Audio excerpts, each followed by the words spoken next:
Hello friends, आपके अपने YouTube channel MIM news bulletin में आपका हार्दिक स्वागत है। बिहार में 7वें चरण की शिक्षक बहाली के लिए लाखों हज़ारों अभ्यर्थी जो हैं इंतज़ार कर रहे हैं और इनके साथ ही इंतज़ार कर रहे हैं वे अभ्यर्थी जो इसमें इस साल भाग नहीं लेने वाले हैं या फिर इस चरण में जिनकी बहाली होने की जो संभावना है वह कम है, क्योंकि वह इंतज़ार कर रहे हैं TET परीक्षा के आयोजन का। तो इस वीडियो में हम तीनों चीज़ों पर बात करेंगे। TET परीक्षा पर, चाहे वह BTET हो, एस्टेट कॉमर्स परीक्षा हो, माध्यमिक बहाली पर ही सरकार का फोकस है। कैसे इस 7वें चरण में, ये भी आपको बताएंगे। और पदों की गणना करने का जो कार्य है वह भी शुरू हो गया है। अब वित्तीय विभाग से मंजूरी मिलना केवल बाकी है। तो सारी अपडेट्स की तरफ लेकर चलेंगे। सबसे पहले आपको दिखाते हैं शिक्षा विभाग को एक जो पत्र लिखा गया था। देखिए किस विषय के लिए लिखा गया था, पहले एक बार ये देख लेते हैं। वाणिज्य संकाय में यानी कॉमर्स में शिक्षकों की नियुक्ति हेतु।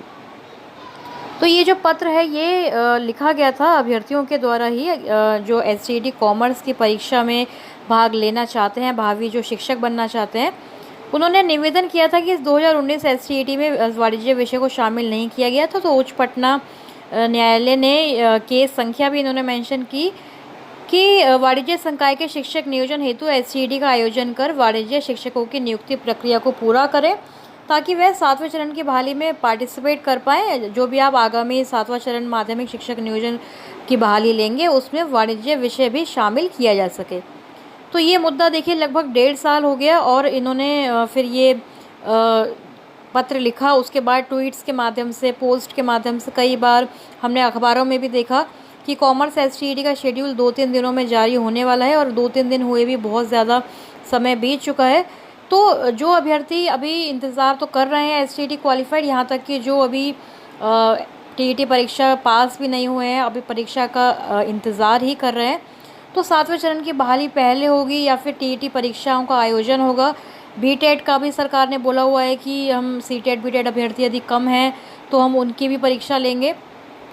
तो 2-3 दिन में शेड्यूल आने वाला था STET कॉमर्स के लिए। उसके साथ और भी विषयों के जो अभ्यर्थी हैं वे भी इंतज़ार कर रहे हैं कि क्या उनके लिए भी ये एग्ज़ाम लिया जाएगा। फिज़िकल एजुकेशन की बात करें, कला संकाय की बात करें, तो ये सारी चीज़ें चल रही हैं कि TET परीक्षा का भी अभी कोई पता नहीं चल रहा है। नवंबर में परीक्षा होनी थी लेकिन उसका भी शेड्यूल अभी तक आता हुआ नहीं दिख रहा है। अब दूसरी खबर की तरफ आपको लेकर चलते हैं, जहाँ पर लिखा गया है कि हाई स्कूलों में बहाल होंगे 28,080 प्रयोगशाला सहायक। तो ये स्नातक विज्ञान के आधार पर यहाँ पर बहाली होनी है। तो सारी चीज़ें यहाँ पर बताई गई हैं कि एक स्कूल में, यानी कि हाई स्कूल की अगर बात करें तो 3 प्रयोगशाला सहायक की नियुक्ति की जाएगी। शिक्षक बहाली जब होगी आगे तो उसमें इन प्रयोगशाला सहायकों की भी नियुक्ति की जाएगी। फिजिक्स, केमिस्ट्री और बायो के दिए गए हैं पद। तो इन पदों की गणना का जो कार्य है देखिए ये शुरू हो चुका है। जितने भी अपग्रेडेड स्कूल्स हों या फिर जो पहले से हाई स्कूल हैं उनमें ये पद दिए गए हैं। फिजिक्स, केमिस्ट्री और बायो में प्रयोगशाला सहायक के पद रहेंगे। शिक्षा विभाग की ओर से पदों की गणना कर प्रक्रिया भी शुरू कर दी गई है। तो देखिए शिक्षा विभाग तो एक्टिवली काम कर रहा है, जितने भी पद हैं उनको कैलकुलेट कर चुका है। अब केवल वित्त विभाग के अनुमोदन के साथ ही इन पदों पर बहाली की प्रक्रिया विभाग की ओर से शुरू कर दी जाएगी। तो हर स्कूल में स्नातक विषय के आधार पर इन पदों पर बहाली होगी। शिक्षा विभाग में स्कूलों में शिक्षकों के साथ ही नए पद पर बहाली का मौका बड़ी संख्या में अभ्यर्थियों को दिया जाएगा। तो जब स्कूलों के यानी कि शिक्षकों के जो पद हैं वह भरे जाएंगे, उनके साथ ही ये सारे बहालियाँ भी 7वें चरण के तहत ही आने वाली हैं। चाहे प्रयोगशाला सहायकों की बात कर लें, हाई स्कूलों में कंप्यूटर शिक्षकों के साथ ही प्रयोगशाला सहायक, लाइब्रेरियन के पद आवंटित किए गए हैं। तो लाइब्रेरियन की बहाली भी बहुत समय से नहीं हुई है, हमने आपको अपने प्रीवियस वीडियोज़ में भी बताया है। और कंप्यूटर टीचर्स की भी बहाली होगी। तो ये सारे ही पद जो हैं आएंगे। इनके अलावा सहायक और परिचारी के भी नए पद आवंटित किए गए हैं। खास बात यही है कि बहाली हाई स्कूलों के साथ ही सभी अपग्रेडेड हाई स्कूलों में भी इस बार की जाएगी।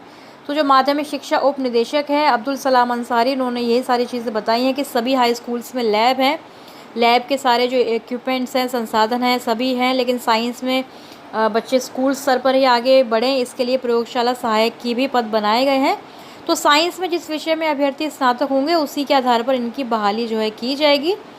तो ये 2 पद प्रति स्कूल जो है सहायक और 1 पद परिचारी के भी यहाँ पर, यानी कि कुल 3 पद एक स्कूल को दिए गए हैं।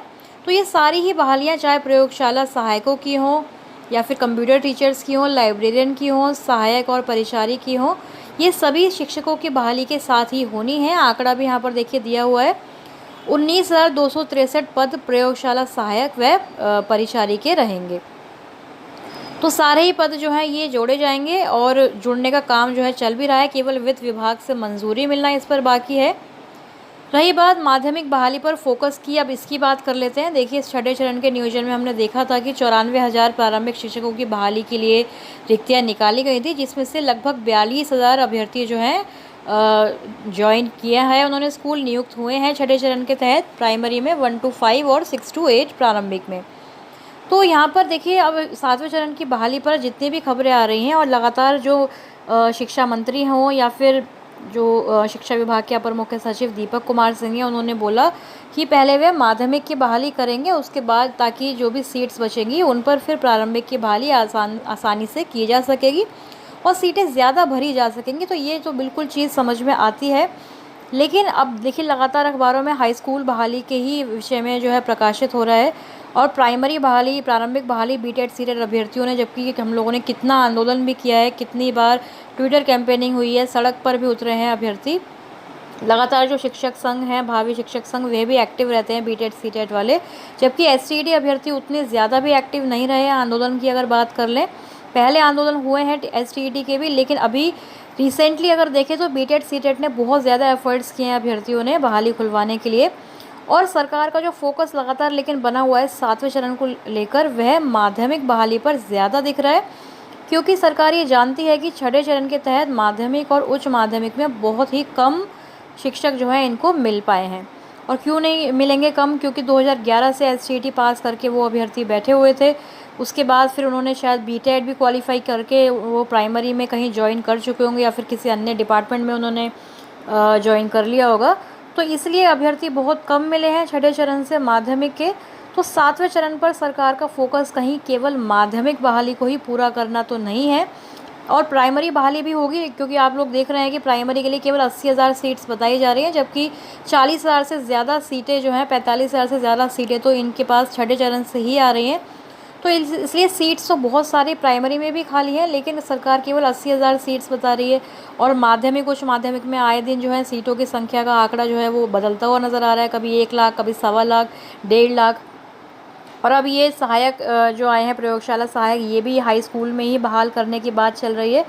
तो ओवरऑल देखा जा रहा है कि सरकार का जो फोकस है इस बार 7 फेज़ में, वह माध्यमिक शिक्षकों के नियोजन का रहेगा, क्योंकि माध्यमिक और उच्च माध्यमिक में पिछले चरण में इनको शिक्षक नहीं मिल पाए हैं। तो देखना होगा आगे, लेकिन फ़िलहाल तो इंतज़ार है 7वें चरण के नोटिफिकेशन का और उससे पहले नियमावली का, क्योंकि नियमावली जब तक नहीं आएगी तब तक सारी चीज़ें क्लियर नहीं होंगी कि बहाली आखिर 60-40 पे होनी है या फिर इसमें थोड़े बहुत चेंजेस और किए जाएंगे। तो इस वीडियो में फ़िलहाल इतना ही। आगे जो भी अपडेट आएगी 7 फेज़ से रिलेटेड आपके साथ शेयर करते रहेंगे अपने चैनल MIM न्यूज़ बुलेटिन पर। तब तक चैनल से आप जुड़े रहें, सब्सक्राइब यदि नहीं किया है तो आज कर लें। Thank you for watching.